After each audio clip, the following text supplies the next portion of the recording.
बिस्मिल्लाहिर्रहमानिर्रहीम। अस्सलाम वालेकुम नाज़रीन, मैं हूं आपका मेज़बान दानिश अंसारी और आप देख रहे हैं मेरा YouTube channel Danish Ansari official. नाज़रीन, आज हम जिस शख्सियत से बात करने वाले हैं वो किसी तारुफ के मुताज नहीं, पाकिस्तान के नंबर 1 एस्ट्रोलॉजर और मशहूर और मरूफ बिजनेस कंसल्टेंट एंड मजहबी स्कॉलर मोहम्मद उसामा अली साहब। उसामा साहब की आप प्रेडिक्शंस देख रहे हैं कैसे एक-एक करके तमाम की तमाम दुरुस्त साबित हो रही हैं।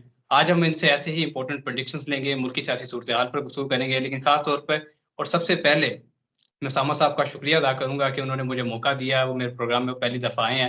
अस्सलाम वालेकुम उसामा साहब। जी, वालेकुम अस्सलाम।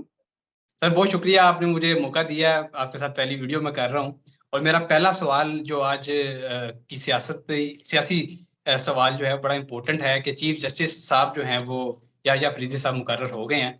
तो इनका ज़ायचा क्या बता रहा है? क्या इनका मुस्तकबिल है? जी, बहुत शुक्रिया आपका। अल्लाह ताला आपके लिए जो है आसानियाँ पैदा करे और कामयाब करे। नेक तमन्नाएँ आपके लिए। बिस्मिल्लाहिर्रहमानिर्रहीम। अल्हम्दुलिल्लाहि रब्बिल आलमीन। अल्लाहुम्मा सल्लि अला मुहम्मद व आले मोहम्मद। देखें ये एक्वेरियस बनते हैं वेस्टर्न उससे हमारी, क्योंकि वैदिक में तो हमें टाइम चाहिए होता है और टाइम के लिए बड़ा ज़रूरी होता है कि वो बंदा अपनी इवेंट्स लाइफ के या चीज़ें शेयर करे ताकि हम वो टाइम निकालें या वो खुद बताए। तो वेस्टर्न हिसाब से अगर जस्ट एक्वेरियस माना जाए और नेम से इनको स्कॉर्पियन माना जाए, तो एक ऐसी पर्सनैलिटी जिसको कंट्रोल करने वालों को हो सकता है ये शक पड़ गया होगा हम इसको कंट्रोल करेंगे, लेकिन ये धोखा होगा और इनको कंट्रोल नहीं किया जा सकता, इनके दिमाग का मुकाबला नहीं किया जा सकता। ये हो सकता है लाने वालों के लिए भी ट्रबल बन जाए और ये हर तरफ से ये अपनी सुने, अपने लिए काम करते हैं, अपने ये सिर्फ़ अपने हैं, ये किसी के नहीं हैं।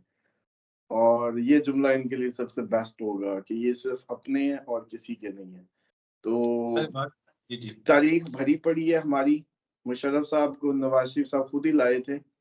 जब भी सुपरसीड करके किसी को लाया गया, बेशक वो ज़िया-उल हक साहब हो या कोई भी हो, तो डेफ़िनेटली वो बाद में नॉन प्रोफ़ेशनल ही निकला है। क्यों? क्योंकि वो एडवेंचरस है। इसका मतलब है कि वो अपनी सीनियरिटी को किसी को खातिर में नहीं ला रहा, अपने सीनियर को सीनियर नहीं समझता और उसका जो एम्बिशन है, वो इतना हाई है कि उसके लिए वो कुछ भी कर सकता है। तो इन्होंने 6 साल का जो बाद का था वो सफ़र वो ख़त्म किया और आज ही उसको हासिल किया। तो डेफ़िनेटली एम्बिशियस हैं, एडवेंचरस हैं, लेकिन सो मच कनिंग इनका कोई मुकाबला नहीं है। ये काज़ी फ़ायज़ ईसा नहीं है। काज़ी साहब ने जितनी भी फ़िल्में चलाई वो सारी फ्लॉप हुई। इनकी सारी फ़िल्में हिट होंगी। ये दोनों साइड्स पे प्ले करने की भरपूर सलाहियत रखते होंगे। ये बिल्कुल अपना इम्प्रेशन और चीज़ों को बड़ा ज़बरदस्त मेंटेन कर जाएँगे, ऐसा भी हो सकता है। इनका ज़ाती प्रोफ़ाइल की अगर हद तक बात किया जाए ना, तो ज़ाती प्रोफ़ाइल तो अनबीटेबल होगा। इम्प्रेशन भी बिल्ड करेंगे, काम भी करेंगे, जो करना हुआ वो करेंगे। जिसको जैसे मतलब एक छा के जैसे कोई छा जाने वाला शख्स जिस तरीके से काम करता है, उस तरह की सिचुएशन होगी और इतना ईज़ी ना लिया जाए। ये शायद बिल्कुल जो कसरें होंगी ना माज़ी की, जैसे कभी एक पिछले दिनों एक महकमे के एक ऑफ़िसर का तबादला भी हुआ, तो उससे पीछे पीटीआई वालों के बड़े एतराज़ थे, बड़े वो थे कि जी पिछले ने ये कर दिया, वो कर दिया और अब याद कर रहे हैं कि वो जो पिछला था ना, वो इसका मतलब ठीक था। तो ये रियलाइज़ेशन बाद में होती है, तो अब काज़ी को भूल जाएँ, काज़ी वाज़ आज बस वो एक शो ऑफ था। लेकिन ये जी। जो है, ये लगा पते नहीं है और ये दूसरों के लिए भी ट्रबल हो सकते हैं, जो लाए हैं इनको। उनके साथ भी खेल खेल जाएँ, ये पॉसिबिलिटी है और ये कब बदल जाएँ, कोई नहीं जानता। तो इसलिए इनको ये अनप्रेडिक्टेबल भी रहेंगे और बड़े मज़बूत तरीके से सुप्रीम कोर्ट को लेके चलेंगे। इवन के किसी को अपने खिलाफ वालों को भी खिलाफ ना होने दें, इस तरीके से लेके चलें। सर आपने अपने जवाब में दरिया को कोज़े में बंद कर दिया है, लेकिन मैं माज़रत के साथ एक इज़ाफ़ा इसमें चाहूँगा आपसे कि जो चीफ़ जस्टिस जो हैं, जिनके बाद मज़हूर अली शाह की हम एक्सपेक्ट कर रहे थे कि चीफ़ जस्टिस बनेंगे। पीटीआई ख़ास तौर पे काफ़ी उनकी उम्मीदें वाबस्ता थी, लेकिन वो नहीं बने।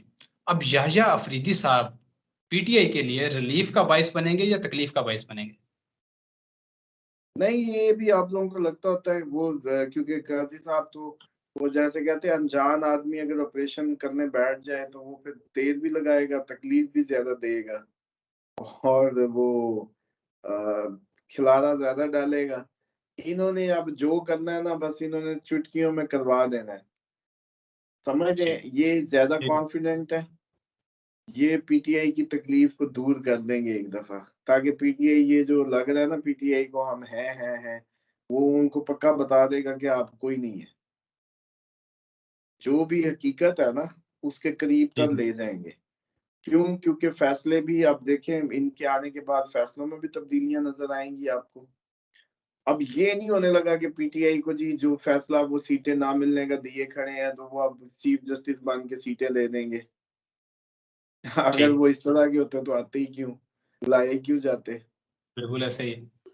बच्चों की तरह ना खेलें। अब ये पीटीआई के हक में नहीं आने लगे, वरना ठीक बाकी दो को कोई मसला नहीं था। बाकी दो क्योंकि प्रोफेशनल जज थे, ये उनका प्रॉब्लम था। वो असली जज थे, ये प्रॉब्लम था। वो किसी साइड के नहीं थे, ये प्रॉब्लम था। उनको किसी की साइड नहीं लेनी थी, वो पीटीआई के भी नहीं थे। कभी नवाज शरीफ साहब के हक में भी फैसले देते रहे हैं जब उनके खिलाफ कुछ मामला इनकी तरफ से चले थे, तो वो थे असल जज। ये जी जी, इन्फ्लुएंस भी होंगे, चीजों को चलाएंगे भी सही, ये एक सियासी जज के तौर पे भी अपने आप को अच्छा अच्छा साबित करेंगे। तो इसलिए ये ना ख्वाब देखें कि पीटीआई के लिए कुछ अच्छा होने जा रहा है इस सब में। ठीक। सर, इमरान खान साहब को 1 साल हो गया, वो जेल में हैं। तकलीफ और सख्तियां तो पहले भी हुकूमत की तरफ से थी उनके ऊपर, लेकिन अब उनसे मुलाकात पर भी पाबंदी लगा दी गई है। ये सख्तियां मजीद बढ़ती नजर आ रही हैं? कोई रिलीफ नजर आ रहा है आने वाले नहीं चंद दिनों नहीं, में? रिलीफ मिलेगा, अब रिलीफ मिलेगा, कंफर्ट्स मिलेंगी, सारी उनकी जो जेल के इस्तेहकाक हैं वो पूरे मिलेंगे। अगर रिहा नहीं होते कम अज कम तो फिर ये सब कुछ जरूर जारी रहेगा। ठीक है। सर, बुशरा बीबी साहिबा की जमानत आज मंजूर हो गई है, उनकी रिहाई के आसार नजर आ रहे हैं कोई?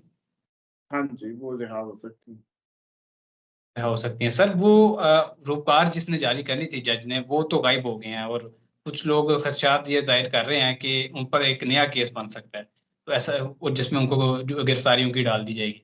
ऐसा होता नजर आ रहा है आपको? और देखें, वैसे तो वीनस इमरान खान का ठीक हो रहा था और इन्हीं दिनों में मैंने प्रेडिक्ट किया था कि 20 से 24 में कंफर्ट्स वीनस बेगम होती है आपकी जो लाइफ पार्टनर होता है, तो उसमें को बेहतरी नजर आ रही थी। तो लगता तो है कि कोई अगला शायद अब अगला जज उस तरीके से आके उस तरीके से ना करने दे और वो रिहा हो जाए, ऐसे चांसेस हैं।